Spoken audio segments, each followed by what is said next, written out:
मेरे आसपास आपको इस वक्त कितनी शक्तियां दिखाई पड़ रही हैं। अगर आप मंत्र साधना करते हैं या ध्यान साधना करते हैं तो कुछ हद तक तो आपका आज्ञा चक्र जागृत होना शुरू हो गया होगा। तो धुंधली आकृतियों में ही सही, लेकिन कुछ हद तक तो आपको मेरे इर्द गिर्द शक्तियां जरूर दिखाई पड़ रही होंगी अगर मैंने उन्हें लॉक नहीं किया होगा। एक्चुअल में जब कोई इंसान मेरे वीडियोज में कमेंट करता है कि मुझे कुछ नहीं दिखाई पड़ रहा है या फिर तुम झूठ बोल रहे हो, तुम्हारे पास किसी भी तरह की कोई रिद्धि सिद्धि नहीं है, तो उस इंसान का जो आंतरिक हनन हुआ होता है वो इस फिजिकल वर्ल्ड की मानव निर्मित माया, मानव निर्मित विज्ञान, मानव निर्मित पढ़ाइयाँ या फिर मानव निर्मित मीडिया की वजह से हुआ होता है। इसके अलावा जो भी मेरे वीडियोस देखते हैं, स्पेशली जिनका आज्ञा चक्र जागृत नहीं है या फिर उन्हें मेरे वीडियोस समझ में नहीं आते या फिर अंधविश्वास मात्र लगते हैं, एक्चुअल में मेरे मंत्र जप द्वारा या फिर मेरी ध्यान साधना द्वारा सूक्ष्म जगत की जो भी शक्तियां आकर्षित हुई हैं और मेरे सम्मुख खड़ी रहती हैं, उन शक्तियों को मैं खुद भी इस फिजिकल वर्ल्ड में सर्वाइव करने वाले ऐसे इंसान को नहीं दिखा सकता जिसने आज तक अपनी इन दो फिजिकल आंखों से सिर्फ एक लिमिटेड दुनिया ही देखी है, या फिर कभी भी उस इंसान साधक या भक्त ने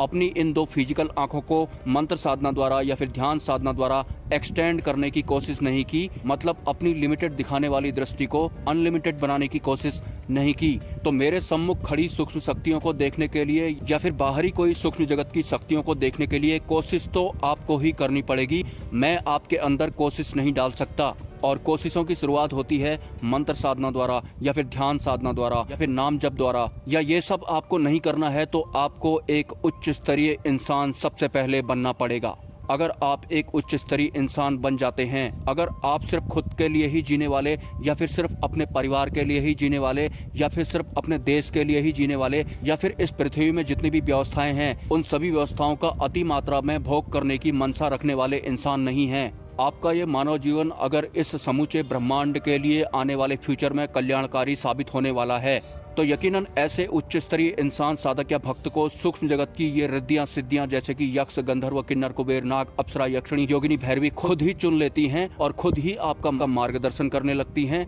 अगर आप एक उच्च स्तर के इंसान होते हैं तो आपको सिद्धियों को सिद्ध करने के लिए मंत्र जप करने की जरूरत भी नहीं पड़ती है। जैसा कि पिछले एक वीडियो में मैंने बताया था, सिद्धियां पहले से ही सिद्ध होती हैं, उन्हें सिद्ध करने की जरूरत तो सिर्फ उन लोगों को पड़ती है जो खुद का नाम बनाने के लिए या फिर दौलत शोहरत बनाने के लिए ये सिद्धियों को सिद्ध करना चाहते हैं। इसके विपरीत जो इंसान उच्च स्तर का होता है, जो सिद्धियों को भी या फिर उनके लोगों को भी उच्च स्तर पर ले जाने की काबिलियत रखता है, तो इस ब्रह्मांड की वो सभी ना दिखाई देने वाली सूक्ष्म जगत की शक्तियां स्वतः ही उस इंसान के साथ में हो लेती हैं और उस साधक को उस लेवल तक ले जा सकती हैं जिस लेवल पर देव सत्ताएं काम करती हैं। और देव सत्ताएं इस पृथ्वी में सिर्फ इंसानों के लिए ही काम नहीं करती हैं, देव सत्ताएं इस पृथ्वी में सर्वाइव करने वाले हर जीव और हर पेड़ पौधे और हर कीड़े मकोड़े के कल्याण के लिए काम करती हैं। तो आपको भी उच्च स्तर का इंसान साधक या भक्त बनना है तो आपको भी देव सत्ताओं द्वारा बनाई गई इस व्यवस्था में कोई भेद नहीं करना पड़ेगा। उनके लिए हर जीव बराबर है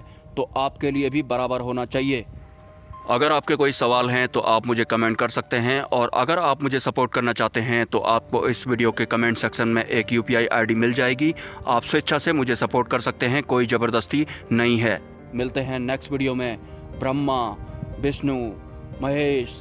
जय मां पराशक्ति।